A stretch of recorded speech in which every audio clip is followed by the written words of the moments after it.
Welcome back to RPG Maker VX Aces. We're making the PrinnyCastRPG.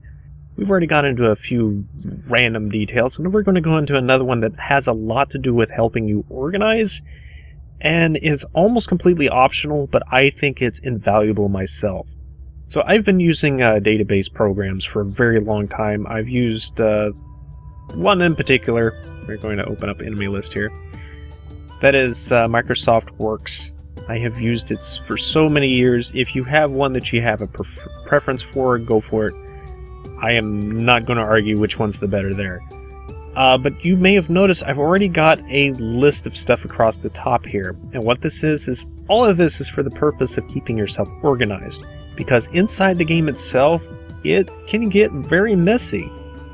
You can move these things around by copy-pasting somewhere else. But for the most part, you're going to be stuck in the number limits here. So if you can organize yourself long before you ever get an enemy started, it can save you a lot of headache in the future. How you want to organize is completely up to you. If you want to keep all the bosses together, if you want to make it by progression of what enemies you come against first to the harder stuff later on, that is completely up to you. Whatever helps you deal with the chaos that can happen. So in this case, you know, you'd be doing stuff like Hornet. The art type, I believe, is, yeah. I probably need to make this a little bigger for the sake of, yeah. There, now you can see it a little better. So our graphics is the Hornet, yes. So art is Hornet. Our portrait, he doesn't really have one, but it's technically Hornet too.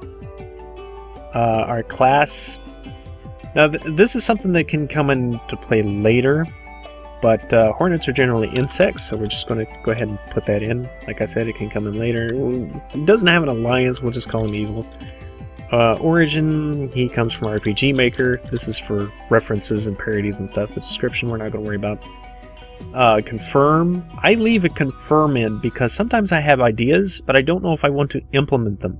So I'll usually do like a yes or a no and that sort of thing. Price, in this case, I would probably mean that it's the gold XP there, so I think 8/15 works, and his attack is 16. Since I enlarged it, all this kind of got moved around a little bit. His physical defense is 7. His magic defense is 12. Now keep in mind all of this got reset from our little demonstration thing we used earlier, so that's why some of this doesn't look quite right anymore. From our boss version. His strength is... You know what? Okay.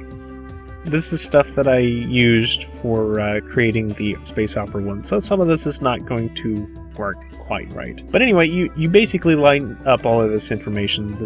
Now you'll notice all of these features over here, this can be a little complicated to throw around. Especially considering that the more of these you have, the more unique a character can be. You can make several different Hornets with several different kinds of features and make them feel like different Hornets. In a past iteration, yeah, it's still there. You can even change the hue of the creature without needing a whole bunch of extra graphics. However, you will need to make extra Hornets. So, you know, one Hornet that was different than the other, you'd have to, you know, change them up and yada yada. Any stat changes, generally they're forced into. But with the, yes, 999 is the maximum amount of enemies. And chances are you are not going to need that many. Most people do not make gigantic games unless they're me, and that's why I can't get any of them finished. Hopefully this will be the exception. So yeah, if you do this with your enemies and with your heroes too, especially if you have a lot of them, it'll save yourself so much time because you can organize by any classification that you want. If you want all your insects together, if you want alphabetical, you can use this and then program them into the game itself. So much time saved. It is a wise thing to do that with your items too. But again, this is such a complicated thing because not only do you have your information here that changes depending on what kind of item it is, I mean, all of this stuff changes so much of how the dynamics work. Plus your effects it's what it's largely about. And then you have all sorts of extra goodies over here. But still, you want to be able to try to organize this stuff. Because once again, you're only limited on 999. However, these are split up into different categories. You have your attacking weapons for your left or right. You have armors, which include things like accessories or shields for your opposite arm. And then your items, which are usually one-use things or key items for like opening doors or something that you need to take from one place to the other. There's several other uses for them too. So that is 3,000 items. You will probably not need those whatsoever unless you're just making a really big game. The main purpose of this particular video is just to plan ahead a little bit. Use things like this to organize your items, pretty much anything that can be organized. Because once they go in here, it is really hard to rearrange them. They are pretty stuck in here because if you move one, you have to move them all. And yes, I'm holding down shift. There is no batch option. So you can't just grab a whole bunch of them and move them. You have to do them individually, and that gets to be quite a nightmare later on.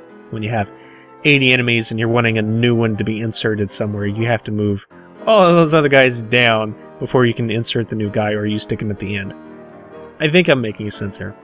But anyway, that's all for this video. I know we're not actually making a lot of progress in this respect, but trust me, all of this groundwork pays off.